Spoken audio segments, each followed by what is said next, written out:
Hello అండి, అందరూ ఎలా ఉన్నారండి? నేనైతే బాగున్నాను. Welcome to our channel Pracha Talks. నేనైతే ఈరోజు గోంగూర చికెన్ కర్రీ చేస్తున్నానండి.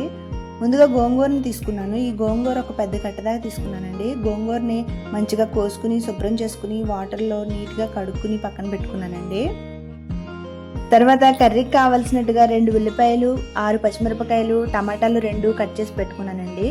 ఇది వచ్చి వేయించిన జీలకర్ర పొడి, తరిగి పెట్టుకున్న కొత్తిమీర, దంచుకున్న అల్లం వెల్లుల్లి పేస్టు, ధనియాల పౌడర్ తీసుకున్నాను.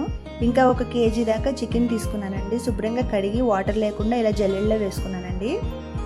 ఇంకా కర్రీ అయితే స్టార్ట్ చేద్దాము. ముందుగా స్టవ్ వెలిగించుకుని ఒక గిన్నె పెట్టుకుని కొద్దిగా ఆయిల్ని వేసుకుంటున్నాను. ఆయిల్ వేడయ్యాక గోంగూరని వేసుకుంటున్నానండి. ఈ గోంగూరని చక్కగా ఫ్రై చేసుకోవాలి. ఈ గోంగూరని ఇలా గరిటెతో కలుపుకుంటూ మెత్తగా మగ్గేంత వరకు చక్కగా ఉడికించుకోవాలి. ఇదిగోండి, ఇలాగ గోంగూర మగ్గింది. ఒకవేళ గోంగూర మగ్గకపోతే కొంచెం వాటర్ని వేసుకుని బాగా మెత్తగా ఉడికించుకుని గరిటెతోటి బాగా మెదుపుకోవాలి. ఇంకా నాకైతే గోంగూర బాగా ఉడికిపోయిందండి. ఈ గోంగూరని గిన్నెలోకి తీసేసుకుంటున్నానండి.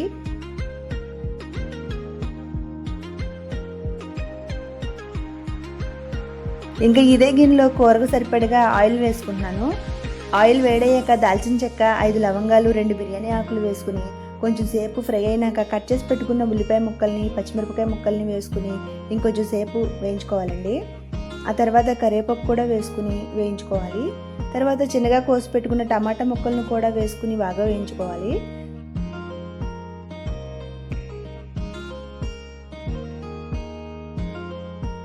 తర్వాత ఫ్రెష్గా దంచుకున్న అల్లం వెల్లుల్లి పేస్ట్ని కూడా వేసుకుని పచ్చివాసన పోయేంత వరకు వేగనివ్వాలి.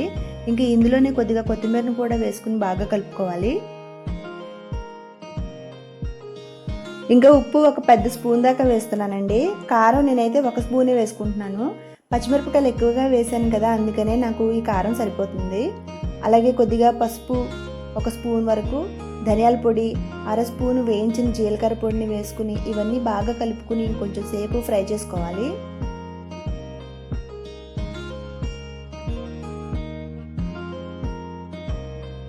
ఇంకా ఇప్పుడు కడిగి పక్కన పెట్టుకున్న చికెన్ వేసుకుని ఉప్పు కారాలు బాగా కలిసేదాకా బాగా గరిటెతో కలుపుకుని మూత పెట్టుకుని ఉడికించుకోవాలండి.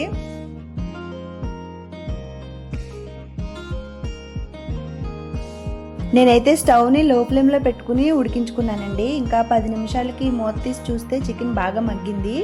చికెన్లోని వాటర్ అంతా ఇలా బయటకు వచ్చేసింది.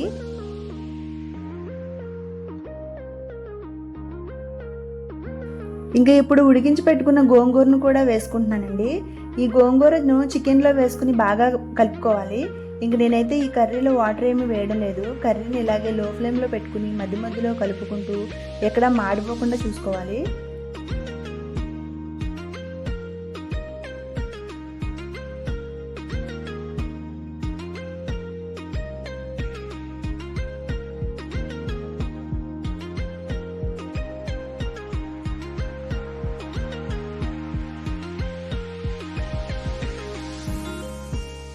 ఇంక ఇదిగోండి, గోంగూర చికెన్ బాగా ఉడికిపోయింది. ఇంకా గ్రేవీ కావాలనుకుంటే కొంచెం వాటర్ వేసుకుని ఇంకొంచెం సేపు కుక్ చేసుకోవచ్చు. నేనైతే స్టవ్ ఆఫ్ చేసేసుకుంటున్నానండి.